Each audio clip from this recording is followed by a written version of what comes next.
Hello again, friends, and thank you for joining me for another review. This is going to be a true first impressions review today, and appropriately, I will be reviewing a True Blue cask strength single barrel from Balcones.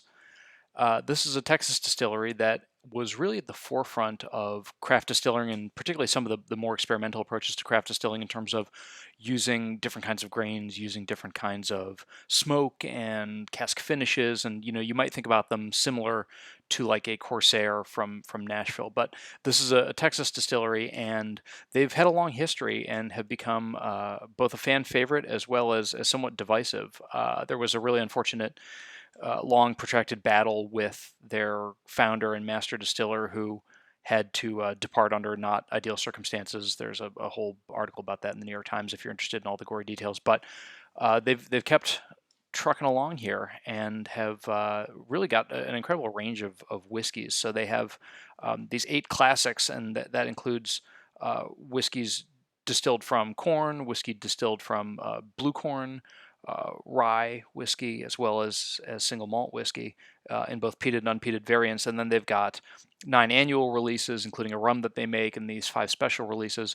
But you've got this very wide range, and they're doing some pretty aggressive stuff in terms of finishes in different kinds of casks, in terms of smoking some of the whiskey, and it produces a really distinct flavor profile, excuse me, that can be divisive. Honestly, I put a question to Twitter and just said, "Hey, what do you think about Balcones?" And there were people that loved it and said, "These are great whiskeys, and I really appreciate what they're doing." And the other people said, "Hey, look, I tried one once. I was glad to have experienced it, but I haven't bought another bottle since." And then there were people that just really didn't like it and thought that the quality had perhaps declined since the early years and more aggressive experimentation. So.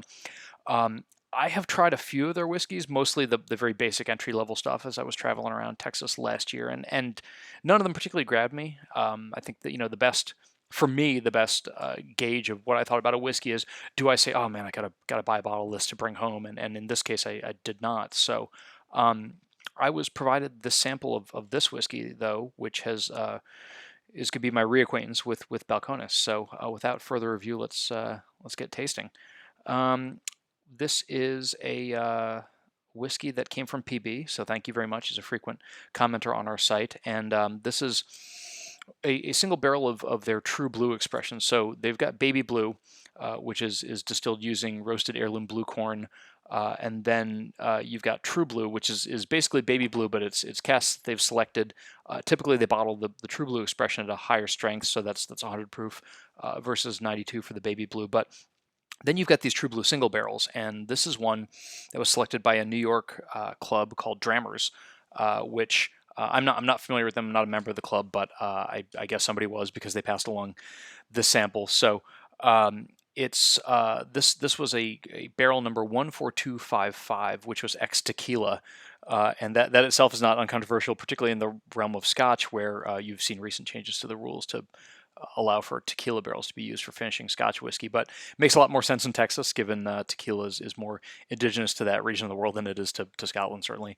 So this was aged for at least 43 months, so just shy of 4 years here, and was bottled in April of 2020, and it is a strength of 56.6%.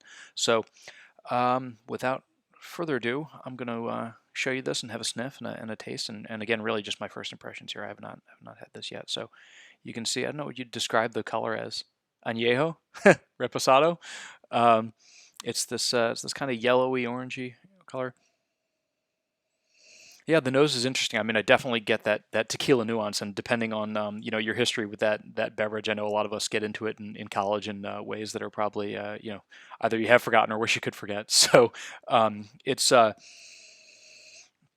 definitely got that, but there's an underlying like a real corniness here, and I'm thinking of I actually done a bit of travel in Peru, and they have these crazy corn kernels that are like these huge fat grains of corn, and I'm getting like a lot of that, just like really plump, like milky sweet. I know this is blue corn, but it's reminiscent of that, and yeah, um, getting some more nuances of like there's like almost a floral perfume here, some more spicy nuances. I'm getting like freshly ground nutmeg and maybe like a little bit of like a turmeric or some more kind of exotic curry spices, but this does not smell simplistic or like one note or unbalanced at all. And I think that that's frequently what I hear the criticism of Balcones whiskeys is that like it's all everything's concentrated in this one direction, be that smoke or be that peat or what have you. And this is not evidencing any of that at all. I mean, you definitely get that tequila cask. It's definitely there. There's that raw sort of blue agave kind of sensation to this. But again, it's part of the mix. It's not the elements of this really do seem grounded in the corn. There's also kind of like a buttercreamy sweetness to this as well. So I'll tell you what. I mean, I haven't put this to my lips yet, but it smells really yummy. So it'll be interesting to see if we can get some follow through that on the palate. Something that I experience. I don't know if any of you all do as well, but it's you very frequently get a very different sensation in the mouth than you do on the nose. Sometimes in surprising ways. So we'll see. I put that to my lips. Yeah, it's got a just on the tips of the lips. It's got a very elegant, like it almost seems like a malt whiskey. I don't know. I might have embarrassed myself if I tried this blind, and I don't know if I would pegged it for corn on the taste alone. Yeah, there's a tartness. There's a let's give this a full mouth.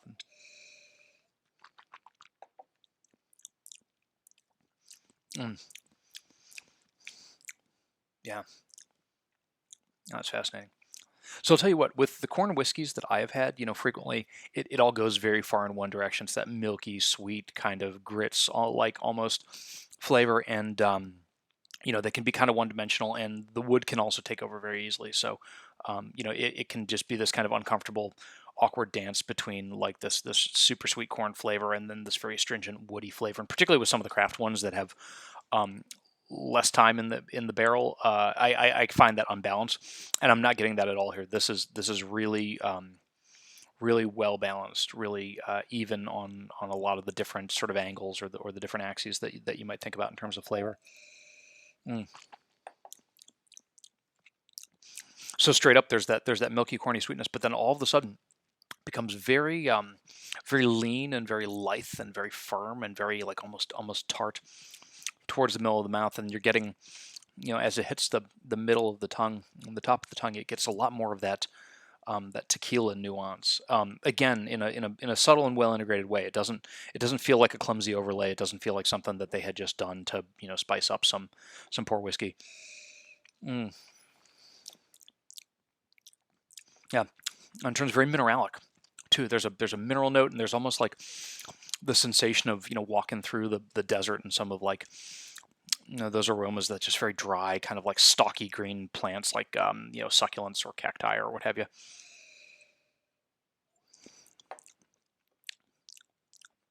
And then there's this great roasting, like just for a split second, right at the top of the tongue. There's this like very roasty kind of like grilled corn note.